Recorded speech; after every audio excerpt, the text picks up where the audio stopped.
வணக்கம். வணக்கம். இன்னைக்கு அமித்ஷா கொண்டு வந்திருக்கிற ஒரு மசோதா, அதாவது அரசியலமைப்பு சட்டத்தில 130வது சட்ட திருத்தம் அப்படிங்கிற மசோதாவை கொண்டு வந்திருக்கிறாரு. சிஎம்ஓ, பிஎம்ஓ அமைச்சர்களோ யாராவது 30 நாளுக்கு மேல சிறையில் இருந்தாங்கன்னா, அவங்களுடைய பதவி இமிடியேட்டா பறிக்கப்படும். அதாவது 31வது நாள்லயே பறிக்கப்படும் அப்படின்ற சட்ட மசோதா சொல்லப்பட்டிருக்கு. மாநிலங்களுக்கு, ஸ்டேட் யூனியன் டெரிட்டரிக்கு, ஜம்மு காஷ்மீருக்குன்னு சொல்லி தனித்தனியா 3 சட்ட மசோதாக்கள கொண்டு வந்திருக்கிறாங்க. இது பெரிய விவாதத்தை கிளப்பியிருக்கு. இந்த சட்ட மசோதாக்கள எப்படி பார்க்குறீங்க? இது நம்ம ஒரு விஷயம் தான் ரொம்ப கவனிக்க வேண்டியது. கான்ஸ்டிடியூஷனல் அமெண்ட்மெண்ட் பில் 130வது அரசியலமைப்பு சட்ட திருத்த மசோதா கொண்டு வரப்பட்டிருக்கிறது.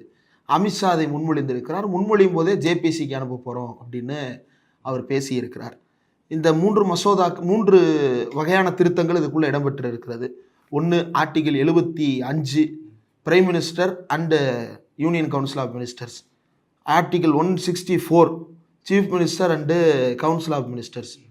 Article 239 AA union territory chief ministers and council of ministers.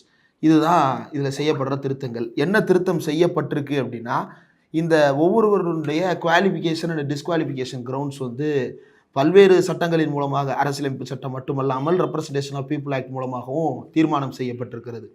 இப்போ கொண்டு வரக்கூடிய சட்டம் அரசியலமைப்பு சட்ட ரீதியாகவே chief minister, prime minister, ministers of state and union territories and union, இது எல்லாவற்றிலும் இருக்கக்கூடிய அமைச்சர், துணை முதலமைச்சர், பிரதமர் அனைவரையும் தகுதி நீக்கம் செய்து கொள்ளலாம். எப்போ அப்படின்னா, ஒரு முதல்வரையோ அல்லது பிரதமரையோ அல்லது ஒன்றிய மாநில அமைச்சரையோ 30 நாள்கள் காவலில் எடுத்து விட்டார்கள் என்றால், அவர்கள் காவலில் எடுக்கப்பட்ட குற்றச்சாட்டு இருக்குல்ல, அந்த குற்றச்சாட்டுக்கு 7 ஆண்டுகள் வரை தண்டனை கொடுக்க முடியும், அல்லது குறைந்தபட்சம் 5 ஆண்டுகள் வரை தண்டனை கொடுக்க முடியும் அப்படின்னு எடுத்துக்கிட்டோம் அப்படின்னா, அவர்களை உடனடியாக 31வது நாள் தே சீஸ் டு எக்ஸிஸ்ட், அவங்க இம்மிடியட்டாக பதவி காலாவதி ஆகிவிடுவதாக அறிவிக்கணும். இல்லைனா அவங்களே ரிசைன் பண்ணிட்டு போயிடணும். ரெண்டும் ஒன்று தான். இதில் ரெசிக்னேஷன்ற பாயிண்ட் ஆஃப் வியூவே தேவையில்லை. பதவி காலம் காலாவதி ஆகிவிடும். எப்போ? 30 நாள் ஜெயிலில் இருந்தா. எப்படி 30 நாள் ஜெயிலில் இருந்தா? 5 வருடம் தண்டனை பெறத்தக்க குற்றச்சாட்டு ஒன்றில் 30 நாட்கள் ஜெயிலில் இருந்தா. ரொம்ப சிம்பிளாக புரிஞ்சுக்கணும்னா, இனிமேல் ஏதாவது ஒரு முதலமைச்சர் மேலே பிஎம்எல்ஏ குற்றச்சாட்டை வச்சு தூக்கி உள்ளே வச்சாங்கன்னா, அவங்க 31வது நாள் அவங்க சீஃப் மினிஸ்டரோ அல்லது அமைச்சரோ கிடையாது. அவ்வளவுதான் இதில் இருக்கக்கூடிய பேசிக் பாயிண்ட். இதில் நமக்கு இருக்கக்கூடிய ரொம்ப அடிப்படையான கேள்வி என்ன அப்படின்னா, சில அரசியலமைப்பு சட்டத்தில் இருக்கக்கூடிய சில விதிகள் ரொம்ப முக்கியமானது. ரொம்ப பேசிக்காக ஒரு சட்ட ரீதியான நடைமுறை அப்படின்றது என்ன அப்படின்னா, 100 குற்றவாளிகள் தப்பிக்கலாம், ஆனால் ஒரு நிரபராதி கூட தண்டிக்கப்படக்கூடாது. இது ஒரு எழுதப்படாத விதி. ஏன் அப்படின்னா, ஒரு நிரபராதி தண்டிக்கக்கூடாது அப்படின்ற அந்த ஒரு பாயிண்ட் ஆஃப் வியூ மட்டும்தான். இந்த நிரபராதியே தண்டிக்கக்கூடாது அப்படின்றது எதுக்காக இப்படி சொல்கிறாங்க? இதனுடைய அர்த்தம் என்ன அப்படின்னா, ஒருத்தர் மேலே குற்றச்சாட்டு வைக்கப்படுகிறது அப்படின்னா, அந்த குற்றச்சாட்டுக்கு நீதிப்படி விசாரணை நடத்த வேண்டிய தேவை இருக்கிறது. அந்த விசாரணையின் அடிப்படையில் ஆதாரங்கள் ஆய்வு செய்யப்பட்டு அவர் குற்றவாளி என்றும் நிரூபிக்கப்படலாம், குற்றம் அற்றவர் என்றும் நிரூபிக்கப்படலாம், வேறொரு குற்றவாளி என்றும் கண்டுபிடிக்கப்படலாம், அல்லது பல்வேறு குற்றவாளிகள் கூட்டு சேர்ந்திருக்கிறால் கண்டுபிடிக்கப்படலாம். உதாரணத்திற்கு, ஒரு பாலியல் வன்கொடுமை வழக்கு இருக்குன்னு வச்சுப்போம். ஒருத்தர் மேலே பாலியல் வன்கொடுமை வழக்கு இருக்குது, விசாரிக்கிறாங்க. விசாரிக்கும் பொழுது தான் என்ன தெரிய வருகிறது அப்படின்னா, அவர் ஒருத்தர் மட்டும் சம்மந்தப்படலை, 3-4 பேர் சேர்ந்துருக்கிறாங்க அப்படின்னு. அப்போ அது என்னவா மாறும்? கூட்டு பாலியல் வன்கொடுமையாக மாறும். அதே நேரத்தில் அந்த பொண்ணு ஒரு பட்டியல் சமூகத்தை சேர்ந்தவர் அப்படிங்கும் பொழுது அந்த இடத்துல என்ன வரும்? பட்டியல் சமுதாயத்திற்கு எதிரான வன்கொடுமைகளும் சேர்ந்து அதில் மாறும். அப்போ ஒரு பாலியல் வன்கொடுமை வழக்கு அதுக்கு இத்தனை ஆண்டுகள் தண்டனை அப்படின்றது இல்லாமல், அது கூட்டு பாலியல் வன்கொடுமை அப்படிங்கும் பொழுது அது கூடுதல் குற்றமாக மாறுகிறது. அதற்கான தண்டனை காலம் இன்னும் அதிகரிக்கும். அதே நேரத்தில் ஒரு பட்டியல் சமூகத்தவருக்கான வன்கொடுமை அப்படின்றது சேரும் பொழுது அதற்குரிய தண்டனையை சேர்ந்து வரும். அப்போ இன்னும் அவர்களுடைய தண்டனை காலம் அதிகரிக்கும். இல்லை கொடூரமான முறையில் கொலை செய்யப்பட்டிருக்கிறாங்க, வேறு சில சித்திரவதைகள் இருக்கிறாங்க அப்படிங்கும் பொழுது அசால்ட் அப்படின்ற அடிப்படையில் அல்லது செத்துட்டாங்க அப்படின்ற அடிப்படையில் அது இன்னும் பெரிய தண்டனையாக மாறும். ஒருவேளை இதெல்லாம் புனையப்பட்டதாகவும் இருக்கலாம். இதில் 1ஓ 2ஓ புனையப்பட்டதாகவும் கூட இருக்கலாம். அதற்கேற்றாற் போல மாறும். அப்போது விசாரணை என்பது எதற்காக நடக்கிறது? இதை கண்டுபிடிப்பதற்காக தான் நடக்கிறது. இப்போ மன்னராட்சி காலத்தில் தான் என்ன நடக்கும் அப்படின்னா, ஒரு மன்னர் வருவார், குற்றம் செய்தாயா இல்லையா, எவன் செய்யுதுன்னு சொல்லுவான், இல்லைம்பா. குற்றம் சாட்டினவன் இவன் தாங்க பார்த்தேன்னு சொல்லுவான். சாட்சி இருக்கா, இந்த பக்கத்தில் இருக்கிறவன் பார்த்தான் இவரானார் அப்படின்னு சொல்லிட்டு, இந்த நாட்டாம படத்தில் ஒரு கட்ட பஞ்சாயத்து சீன் ஒன்று வரும்ல, அந்த மாதிரி உன்னை ஊரை விட்டு தள்ளி வைக்கிறேன்டா, இவன் கூட எவனும் அண்ணன் தனிப்பை உழங்காதீங்கடா அப்படின்னு சொல்லிட்டு இப்படியெல்லாம் முடியாது. ஏன்னா அதுதான் ஜனநாயகம் அப்படின்ற கட்டமைப்புக்குள்ள நாம் விதித்து கொண்டிருக்கின்ற வழிமுறைகள். நம்மளுக்கு வந்து ஒரு ஃப்ரேம் ஒர்க் இருக்குது. இந்த லீகல் ஃப்ரேம் ஒர்க் எல்லாவற்றையும் உடைக்கின்ற வகையில், அதாவது சீஃப் மினிஸ்டரோ மினிஸ்டரோ மோர் வல்னரபிள் தான காமன் மேன். இது எப்படி சாத்தியமானதாக இருக்கும்? இது எப்படி அந்த அரசு நிலைக்கும்? இது வந்து அடிப்படையிலேயே மக்களாட்சி கோட்பாட்டை வந்து உடைத்து எறிவதாக இருக்குல்ல. ஒரு மக்கள் பிரதிநிதி என்பவரின் மீது வழக்கு அல்லது குற்றச்சாட்டு என்பது கூடுதலாகவோ குறைவாகவோ பல்வேறு காலகட்டங்களில் முன்வைக்கப்பட்டிருக்கலாம். இப்போ 10க்கும் மேற்பட்ட பொது சொத்துக்களுக்கு சேதம் விளைவித்த வழக்கு ஒருத்தர் மேலே இருக்குது அப்படின்னா அவருடைய தண்டனை காலம் அதிகரிக்க கூட செய்யலாம். அது உண்மையான குற்றச்சாட்டாகவும் இருக்கலாம், பொய்யான குற்றச்சாட்டாகவும் இருக்கலாம். இதெல்லாம் சேர்த்து தானே கணக்கு பண்ணணும். அப்போது அதனால தான் சீரியஸ் கிரிமினல் அஃபென்சஸ் அப்படின்றத ரெப்ரசன்டேஷன் ஆஃப் பீப்புள் ஆக்டின் கீழே நம்ம ஆல்ரெடி குறிப்பிட்டிருக்கிறோம். அந்த 2 ஆண்டுகளை பிரீச் பண்ணி போகும்பொழுது தண்டனை அப்படின்றது. இதில் அரசியலமைப்பு சட்ட ரீதியாகவே இதை கொண்டு வரும் பொழுது இதில் ரெப்ரசன்டேஷன் ஆஃப் பீப்புள் ஆக்ட் என்ன சொல்லுது? கன்விக்ட் பண்ண சொல்லுது. நீதி விசாரணை முடிந்து அவர் கன்விக்ட் ஆகணும். ஆனால் அரசியலமைப்பு சட்ட திருத்தம் என்ன சொல்லுது? நீதி விசாரணையே தேவையில்லை, அவர் 30 நாள் ஜெயிலில் இருந்தால் போதும் அப்படின்னு. அப்போது இனிமேல் யாரையானாலும் இவங்க தூக்கி உள்ளே வைப்பாங்க, அந்த ஆட்சியை கவிழ்ப்பாங்க, அல்லது உள்ளே வச்சுட்டு பேரம் பேசுவாங்க, 31வது நாளுக்கு முன்னாடி வெளியே விட்டுருவாங்க, அவர் மறுபடியும் சிஎம் ஆயிடுவார். இப்படியான ஒரு கோமாளி கூத்துக்களை அரங்கேற்றுவதற்கான சட்டமாக இந்த சட்டம் வந்து இல்லை. இதில் வந்துட்டு அமைச்சர்கள், முதலமைச்சர்கள் எல்லாமே ஒரு இன்டெகிரிட்டியோட செயல்படலாம்ல. இந்த சட்டம் இருக்குதுன்னு சொல்லி நம்ம எந்த ஊழலும் பண்ணாமல் மணி லாண்டரிங் கேஸில் ஈடுபடாமல் இருக்கலாம் இல்லையா? அதுக்கான வாய்ப்பு இருக்கு இல்லையா? உலகத்தில் அப்படி ஒரு மனிதர் செயல்பட முடியுமா அப்படின்றது 2வது. ஆனால் உத்தமராகவே ஒருத்தர் இருந்தாலும் கூட அவர் மீது எந்த புகாரையும் வைக்க மாட்டார்களா?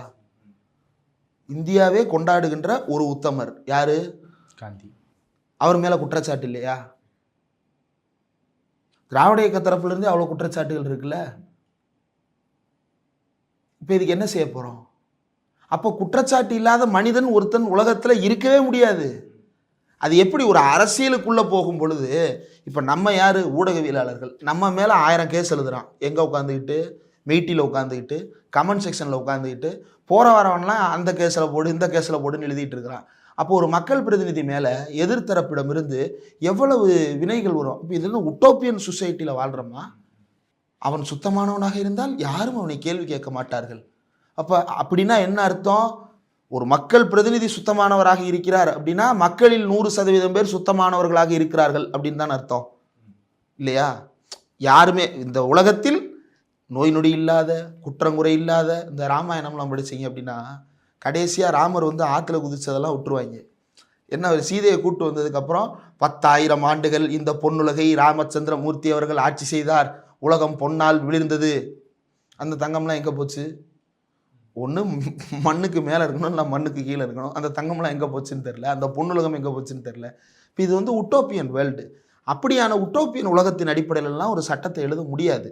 அதனால தான் ரெப்ரசன்டேஷன் ஆஃப் பீப்புள் ஆக்டில் ரொம்ப தெளிவாக கன்விக்டட், யாரெல்லாம் 2 ஆண்டுகளுக்கு மேலே கன்விக்ட் ஆகிறாங்களோ அவங்களுடைய அரசியல் பதவிகள் வந்து காலாவதி ஆகும் அப்படின்னு அறிவிக்கப்படுகிறது. அதை உடைக்கும் வகையில் அரசியலமைப்பு சட்டத்தையே வந்து ஒரு ஆயுதமாக மாற்றுகின்ற வேலையை செஞ்சுருக்கிறாங்க. சரி, இப்போ இன்னொரு கேள்வி வருது. சீஃப் மினிஸ்டர் தப்பு செஞ்சால் அப்போ தண்டிக்க கூடாதா? நல்ல கேள்வி. நாங்கள் தான் பிரைம் மினிஸ்டருக்கும் சேர்த்து தானப்பா கொண்டு வர்றோம். சரி, பிரைம் மினிஸ்டருக்கும் கொண்டு வந்துட்டேல.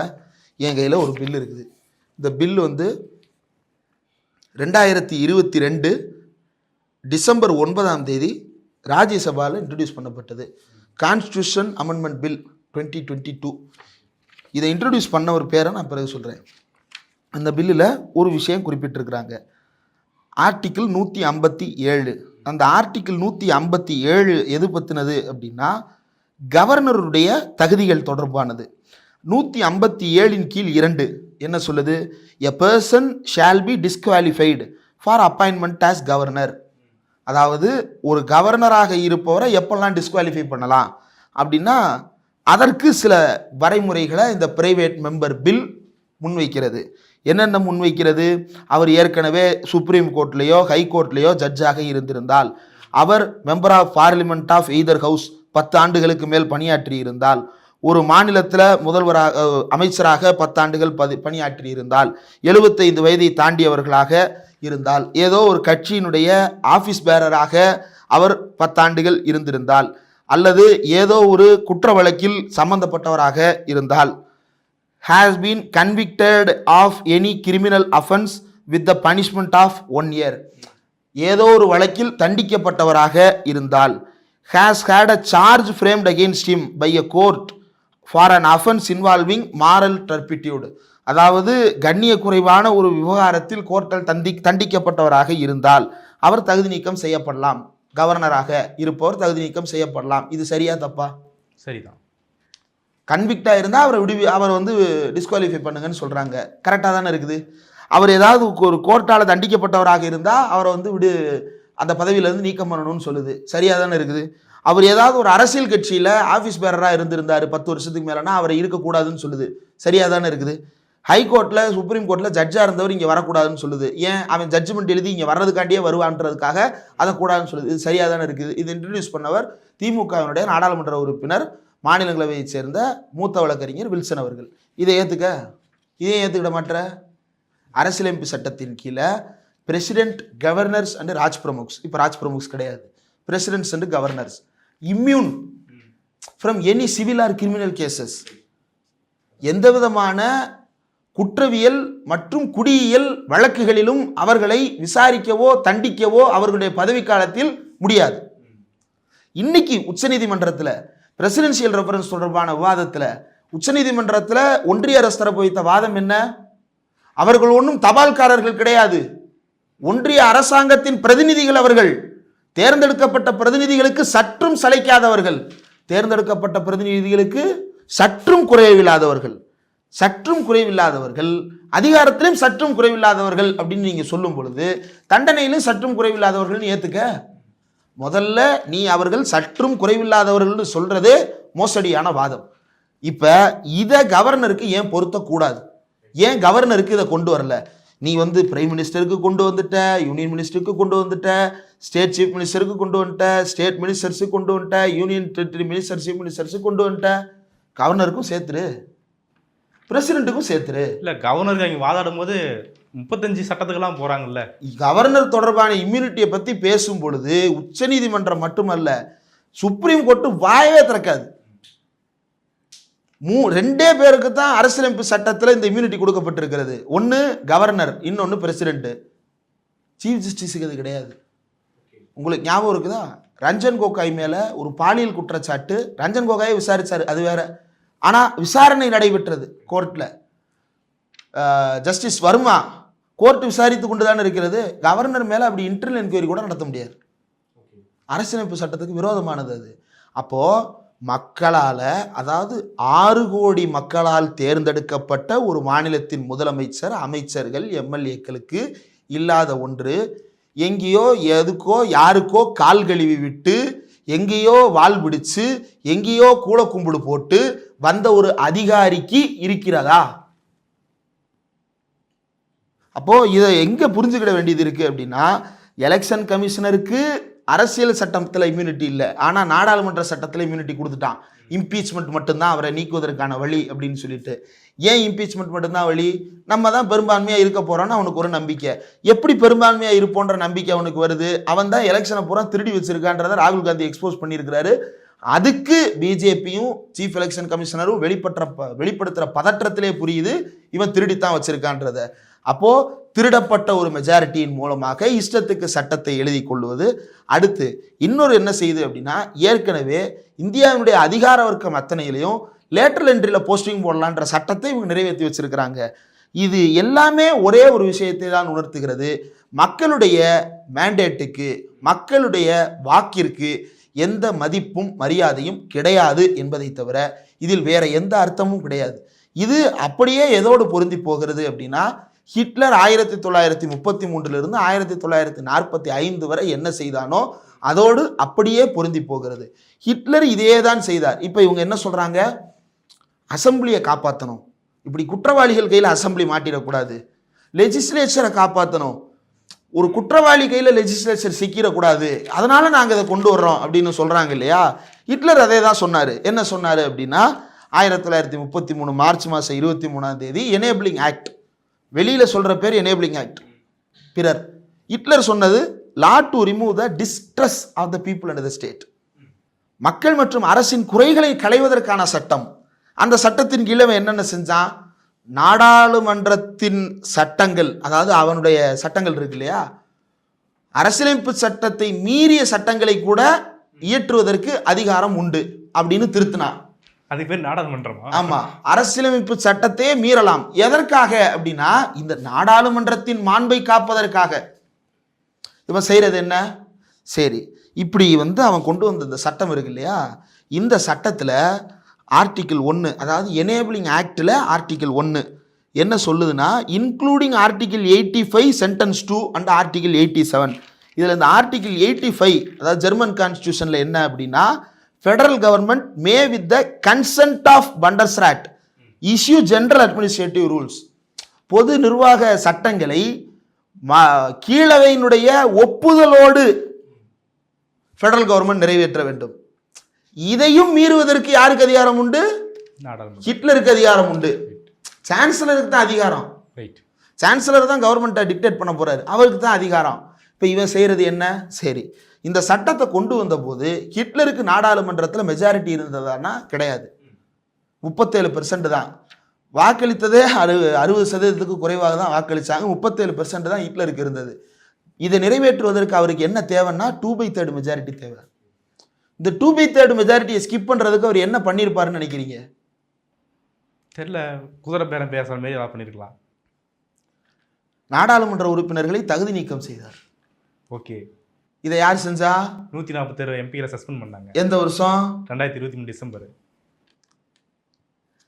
ஹிட்லரும் நாசி பார்ட்டி என்ன செய்ததுன்னா 81 கம்யூனிஸ்ட் கட்சி உறுப்பினர்களையும் 120 சோசியல் டெமோக்ராட்ஸில் 26 பேரையும் அவங்களுடைய இருக்கைக்கு வரவிடாமல் கைது செய்து நாசி கான்சன்ட்ரேஷன் கேம்புகளில் அடைத்து விட்டு இந்த மசோதாவை தாக்கல் செஞ்சான். இவன் என்ன செஞ்சான்? அதே தான் செய்கிறான். சரி, இப்போ இதை நம்ம கண்டுபிடிச்சிட்டோம். எப்பயுமே சர்வாதிகாரிகளுடைய போக்கு என்னவா இருக்கும் அப்படின்னா, நாம் ஒரு விஷயத்தை கண்டுபிடிக்கிறோன்னு தெரிஞ்சால் ஒன்று அதில் இன்னும் தீவிரமடைவான், இல்லைனா ரூட்டை மாற்றுவான். நம்ம ஆட்கள் ரூட்டை மாற்றுறாங்க. எப்படி? தகுதி நீக்கம் செய்வதை வைத்து சில சட்டங்களை நிறைவேற்றினோம், மக்கள் மத்தியில் அம்பலப்பட்டாச்சு. அப்போ திரும்பவும் தகுதி நீக்கம் பண்ணலாமா? பண்ணுவான். அதற்கு தயங்கவே மாட்டான். அதற்கு உச்சநீதிமன்றமும் எந்த தடையும் விதிக்காது. ஏன்னா அது முழுக்க முழுக்க ஸ்பீக்கர்னுடைய ஆளுகைக்கு உட்பட்டது. சிஜே அதில் கமெண்ட் சொல்ல முடியாது, பிரசிடென்ட் அதில் கருத்து சொல்ல முடியாது, இவருக்கு ஆளுகைக்கு உட்பட்டது. அப்போ திரும்பவும் தகுதி நீக்கம் செய்யலாம், ஆனால் உடனே செய்ய முடியாது. அப்போ என்ன பண்ணலாம்? ஜேபிசியில் விடு. ஜேபிசியில் என்ன பண்ணுவேன்? அங்கே நான் தகுதி நீக்கம் பண்ணிக்கிடுவேன். வக்ஃப் ஜேபிசியில் என்ன நடந்துச்சு? ஆர்எஸ் எழுதி கொடுத்ததெல்லாம் ஒயிட்னர் போட்டு அடிச்சாங்க. ஒயிட்னர் போட்டு அடிச்சது மட்டும் இல்லை, எதிர்கட்சி எம்பிக்களை சஸ்பெண்ட் பண்ணிட்டாங்க. ஜேபிசி ப்ரொசீடிங்ல இருந்து சஸ்பெண்ட் பண்ணிட்டு அவனுக்கு விருப்பப்பட்டதை அவனை நிறைவேற்றிக்கிட்டான். ஏற்கனவே ஆயுதமாக உருவாக்கப்பட்ட சட்டத்தை இன்னும் கூர்மைப்படுத்துகின்ற வேலையை ஜேபிசி மூலமாக அவன் செய்து கொண்டான். அப்போ இதை இப்போது ஜேபிசிக்கு அனுப்பியிருப்பது இது இன்னும் கூர்மைப்படும். இப்போ என்ன சொல்றான்? இங்கே பேசாதீங்க, எதனால ஜேபிசியில் பேசுங்கன்னு. ஜேபிசியில் நீ போன தடவை பேசுகிற டைம் கொடுக்கலன்றான் குற்றச்சாட்டு. அப்போ நாடாளுமன்றத்தில் தகுதி நீக்கம், அதை அவையிலையும் செய்யலாம், ஜேபிசிலையும் செய்யலாம். இது யார் பார்த்த வேலை? ஹிட்லர் பார்த்த வேலையா, மோடி பார்த்த வேலையா? இப்போ அவரே கன்ஃபியூஸ் ஆகிட்டாருன்ற அளவுக்கு ஹிட்லரா மோடியா? எனக்கு அந்த உருவங்களே ஒற்றுமையாக எந்த வேறுபாடும் இல்லாமல் கண்ணுக்கு முன்னால் சுழன்று வருகின்றன. இப்படியாக நடைபெற்று கொண்டிருக்கிறது இந்தியாவினுடைய நாடாளுமன்றம். இது குறித்து ஒரே ஒரு விஷயத்தை மட்டும் இதில் சுட்டி காட்டணும்னு நினைக்கிறேன்.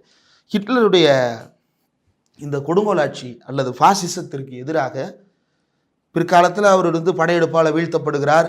வீழ்த்தப்பட்டதற்கு பிறகு அந்த நாட்டில் இருந்த நாஜிக்கள் எல்லாம் எக்ஸிக்யூட் பண்ணுறாங்க, நாசிஸை எக்ஸிக்யூட் பண்ணுறாங்க. நாஜிக்களை எக்ஸிக்யூட் பண்ணும் பொழுது அதற்கு முன்பு விசாரணை நடக்கிறது. அந்த விசாரணையில் ஹிட்லரினுடைய பிரைவேட் அட்டர்னியாகவும் சீஃப் லீகல் ஸ்ட்ராட்டஜிஸ்டாகவும் இருந்த ஹான்ஸ் ஃப்ராங்க் என்ற நபர் ஒரு விஷயத்தை சொல்கிறாரு. Hans Frank expressed his leaders uncanny capacity for sensing the potential weakness inherent in every formal form of law. அதாவது ஒவ்வொரு அதிகாரப்பூர்வமான சட்டத்திற்கு உள்ளும் அதற்கே உரிய வீக்னஸ் இருக்கும். அதை இந்த ஹிட்லர் என்ற நபர் சரியாக பாயிண்ட் அவுட் பண்ணுறதுக்கு தெரிந்து வைத்திருந்தார். எப்படி? 1920 1933 வரைக்கும் அவன் நாடாளுமன்றத்திலே உள்ளே இருந்திருக்கிறான்.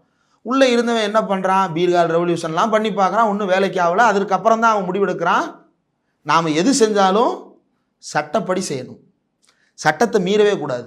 அப்போது ஏற்கனவே இருந்த சட்டங்களை பயன்படுத்தி அவன் நாடாளுமன்றத்தில் உறுப்பினராக இருந்தபோதே ஹிட்லர் பல சான்சலர்களை கவிழ்ப்பதற்கான வேலைகளை செய்து 3-4 சான்சலர்ஸை மாற்றிருக்கிறான் ரைட். ஜெர்மனியில். இப்போ இதை வச்சு என்ன செய்வான், இந்த சட்டத்தில் இருக்கக்கூடிய வீக் பாயிண்ட்ஸ், ஏன் வீக் பாயிண்ட் சட்டத்தில் இருக்குது அப்படின்னா அதுதான் வந்து ஜனநாயகத்தை என்ஷூர் பண்ணுறதுக்கான பேலன்சிங் பாயிண்ட். அந்த பாயிண்ட் இல்லை அப்படின்னா ஜனநாயகம் தப்பிடும். எதற்காக? சில நேரங்களில் சிலருக்கு விதிவிலக்கு கொடுக்க வேண்டியது இருக்கும். அந்த விதிவிலக்கு யார் தீர்மானிக்கணும்? மக்களாட்சி தத்துவங்களின் அடிப்படையில் தீர்மானிக்கணும். அதற்காக அந்த வீக் பாயிண்ட்ஸ் இன்ஹெரண்டாக இருக்க தான் செய்யும். ஆனால் அதை தாண்டி நீங்கள் இறுக பூட்டிட்டீங்க அப்படின்னா அது மறுபடியும் ஃபாசிஸ்ட் ஃபார்முக்கு தான் வந்து நிற்கும். அதுக்கடுத்து அண்டு ருத்லெஸ்லி எக்ஸ்ப்ளாய்டிங் த வீக்னஸ்.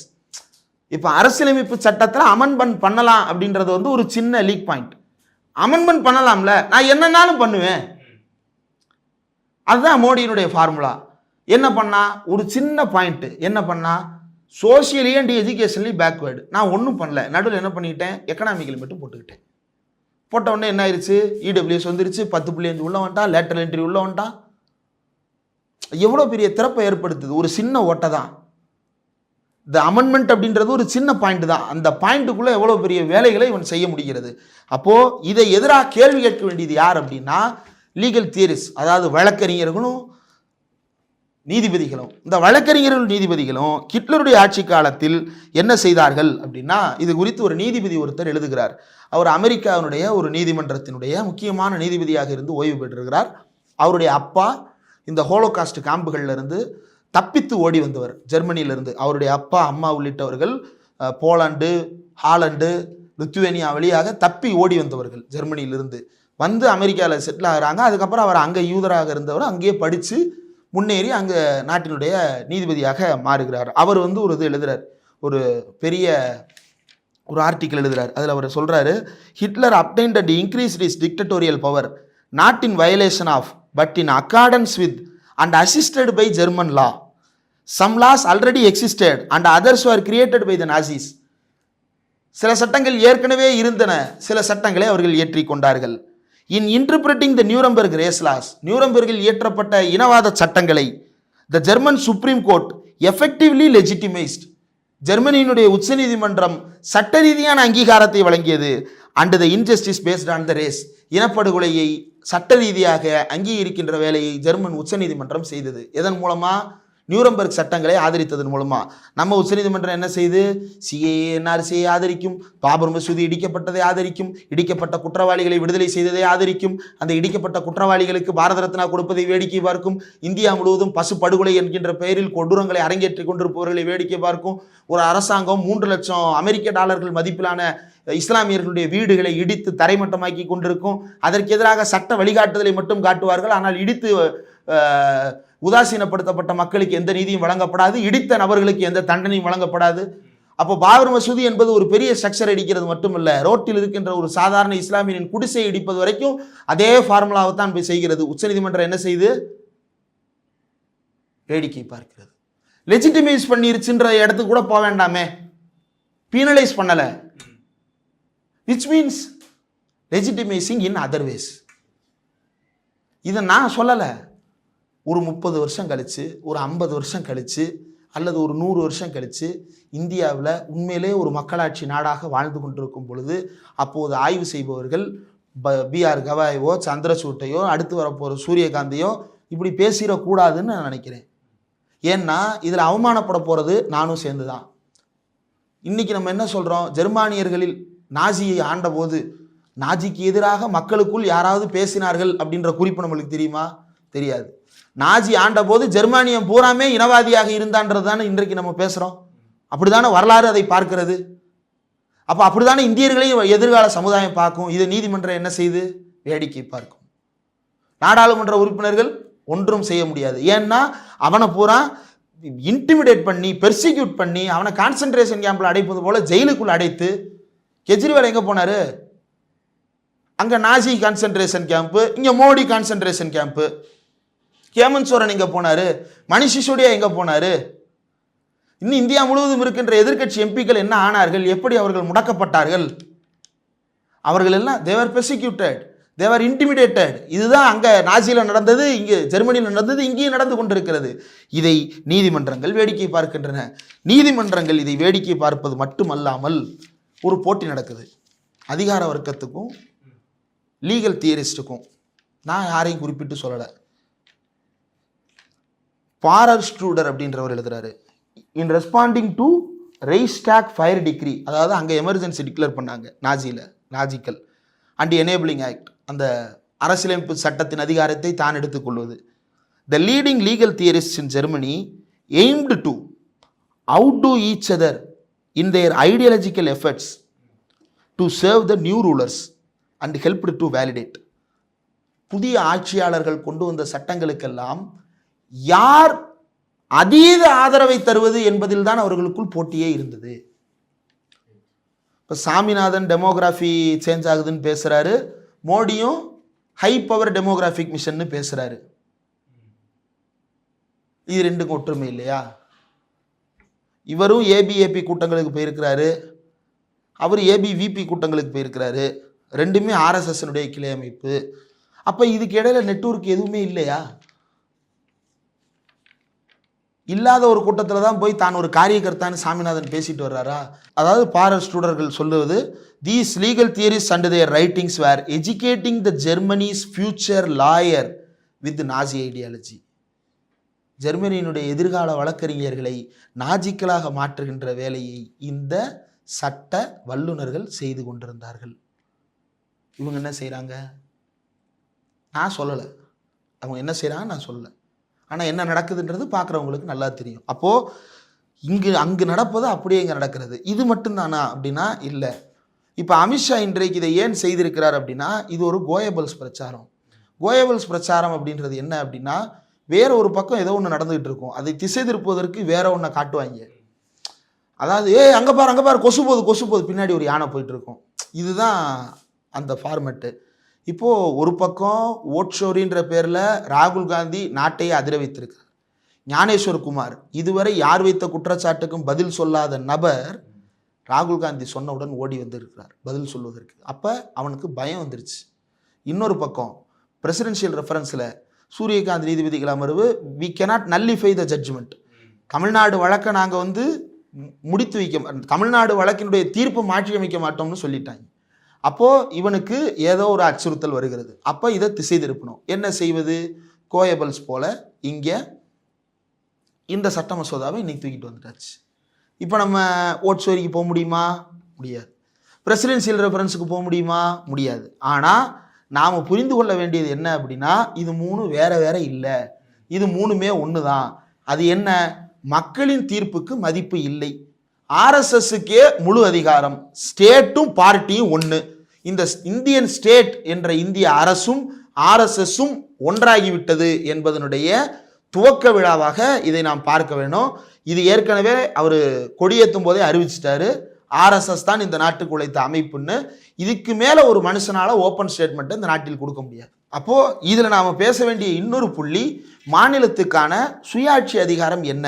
இப்போ தேர்தலையே தீஸ்தா செதல்வாத் போன்றவர்கள் என்ன சொல்லுகிறார்கள் என்றால், மாநில தேர்தல் ஆணையம் மாநில தேர்தலை பார்த்துக்கிடட்டும், நீ ஏன் எல்லாத்துலேயும் மூக்க நுழைக்கிற? ஒன்றிய தேர்தல் ஆணையம் என்பது பிரசிடென்ட்டு உள்ளிட்ட தேர்தல்களை நடத்துவதற்கு மட்டும் வச்சுக்கிறட்டுமே, எதுக்காக கீழே வர்ற? கீழே ஸ்டேட் எலெக்ஷன் கமிஷன் இருக்குது இல்லை, அதை டீசென்ட்ரலைஸ் பண்ணுங்க, எல்லா அதிகாரத்தையும் அங்கே கொடுங்க, அவங்க அங்கங்கே நடத்தட்டும், ஏன் கொடுக்க மாட்டீங்க? அப்போது இதில் ஒரு பெரிய ஃபெடரல் கொஸ்டினும் இருக்கிறது. அதுலேயும் ஹிட்லருக்கும் இருக்கும் பெரிய ஒற்றுமை என்னவென்றால், இந்த ஃபெடரலிசம் ஃப்ளாடு ஃபெடரலிசம். ஏன் ஃப்ளாடு ஃபெடரலிசம் அப்படின்னா, மேலே ஒருத்தரும் கீழே ஒருத்தரும் ஆட்சி செய்ய முடியாது, அது வேற வேற திசையில் இழுத்துட்டு போகும். அப்போ ஒரே திசைக்கு போகணும். ஒரே திசைக்கு போகணும்னா டபுள் இன்ஜின் தேவை. டபுள் இன்ஜின் தேவைன்னா நான் சொல்கிற எல்லா சட்டத்துக்கும் ஓகே சொல்லணும். அப்போது அதையும் சேர்த்து மாநில முதல்வர்களாக இன்றைக்கு இருந்தாலும் அடிமைகளை போல இருக்கக்கூடிய பல்டி பாபு மற்றும் பல்டி குமார், யார் நிதிஷ்குமாரும் சந்திரபாபு நாயுடுவும் ரெண்டு பேரும் இதில் மோடிக்கு ஒத்து ஊதி கொண்டிருக்கிறார்கள். இது அவர்களுக்கு எதிராக கொண்டு வரப்பட்ட சட்டம்தான்.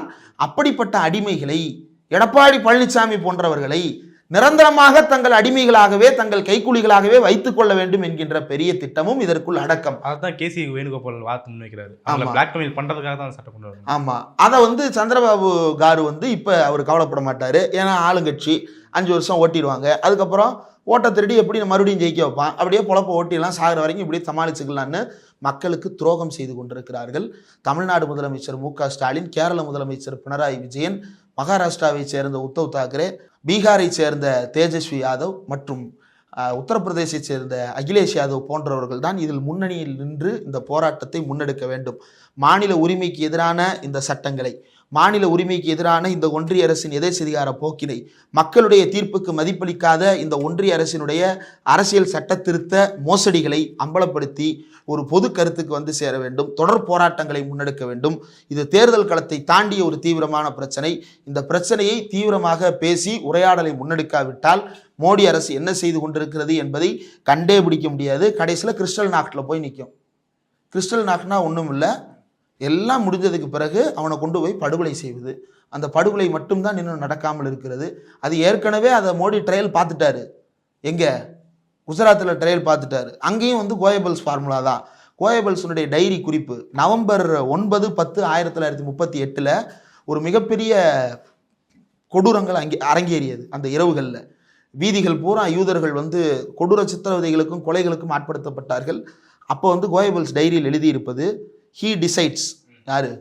Fuhrer, Hitler, demonstration should be allowed to continue. The police should be withdrawn. For once, the Jews should get the feel of popular anger. இது அப்படியே ஒரு போலீஸ்காரரு குஜராத் பற்றி பிபிசி எடுத்த டாக்குமெண்ட்ரியில் சொல்லியிருந்தார். ஞாபகம் இருக்கா? போலீஸ் எதுவும் செய்ய வேண்டாம் என்று மேலிருந்து உத்தரவு வந்தது. போலீஸ்காரன் சொன்னாரா இல்லையா? யாரிடமிருந்து உத்தரவு வந்தது? மோடியிடமிருந்து உத்தரவு வந்தது. அப்போ ஏற்கனவே இந்த படுகொலைகளை அரங்கேற்றி இருக்கிறார். இதே தான் மணிப்பூரில் நடந்தது, இதே தான் தமிழ்நாட்டிலும் நடக்கும், இதே தான் கேரளாவிலும் நடக்கும். அதை நடத்துவதற்கு அவர்கள் தயங்க மாட்டார்கள். இது நடக்காமல் இருப்பதற்கு ஒரே காரணம் நம்மிடம் இருக்கக்கூடிய ஜனநாயக விழிப்புணர்வு. அந்த ஜனநாயக விழிப்புணர்வை தொடர்ந்து நாம் செய்து கொண்டே இருக்க வேண்டும், பேசிக்கொண்டே இருக்க வேண்டும், விவாதித்து கொண்டே இருக்க வேண்டும். தீர்வை நோக்கி நகர்வது அடுத்த கட்டம். பிரச்சனைகளை புரிந்து கொள்வது முதற்கட்டம். அந்த பிரச்சனைகளை புரிந்து கொள்வதில் நாம் தவறிவிடக்கூடாது. இந்த சட்ட மசோதா பார்த்துட்டு எனக்கு என்ன ஞாபகம் வந்துச்சுன்னா, அந்த டெல்லி மசோதா ஒன்று கொண்டு வந்தாங்க. ஆளுநருக்கே எல்லா பதவியும் கொடுக்குறது, எல்லா அதிகாரத்தையும் கொடுக்குறது அப்படின்றது. அப்போ அது முன்னாடியே ஒத்திகை பார்த்துட்டாங்களோ அப்படின்னு தான் தோணுது. டெல்லியில் பார்த்தது ஒத்திகை மட்டுமல்ல, அது சக்ஸஸ்ஃபுல்லான ஃபார்முலா. ஆர்எஸ்எஸ்னுடைய அஜெண்டாவை நேரடியாக இம்ப்ளிமெண்ட் பண்ண முடியும். யாரால? கவர்னரால். எங்கே? பல்கலைக்கழகங்களில். அதுதான் அவனுடைய ப்ரீடிங் கிரவுண்டு. ஹிட்லர் முதல்ல கை வச்சது எங்கே? ஹிட்லருடைய பிரச்சாரமே என்ன நினைக்கிறீங்க? மாணவர்களுக்கு நல்ல ஃபிசிக்கல் எஜுகேஷன் கொடுக்கணும், நல்ல மாரல் எஜுகேஷன் கொடுக்கணும். என்ன வகையான பிசிக்கல் எஜுகேஷன், என்ன வகையான மாரல் எஜுகேஷன்? முஸ்லீம் மாரல் ஸ்டோரிஸ் இருக்கு, கான்ஸ்டியூஷன் மாரல் ஸ்டோரிஸ் இருக்கு, திருக்குறள் மாரல் ஸ்டோரிஸ் இருக்கு, சனாதன மாரல் ஸ்டோரிஸும் இருக்கு. நீ எந்த மாரல் ஸ்டோரி சொல்ல வைக்க போற? சனாதன மாரல் ஸ்டோரியை தான் உள்ள வைக்க போற. அதுதான் இங்கே நடந்து கொண்டிருக்கிறது. அப்போ வெளிப்படையாக ஒரு பாசிசத்தை கையாளுவதற்கு, பாசிசத்திற்கு தேவையான காலாட்படையை உருவாக்குவதற்கு கவர்னர்கள் ஒரு பெரிய கருவியாக ஆர்எஸ்எஸ்க்கு பயன்படுகிறார்கள். அதனால் கவர்னர்களை காப்பாற்றுவது ஒரு பக்கம், முதல்வர்களை பலி கொடுப்பது ஒரு பக்கம், மக்களுடைய அந்த வாக்கையும் மக்களுடைய தீர்ப்பையும் குப்பையில் போடுவது தான் இதில் மொத்தமாக நடக்கக்கூடிய ஒரே வேலை. நிறைய விஷயங்களை பகிர்ந்தீங்க. மிக்க நன்றி.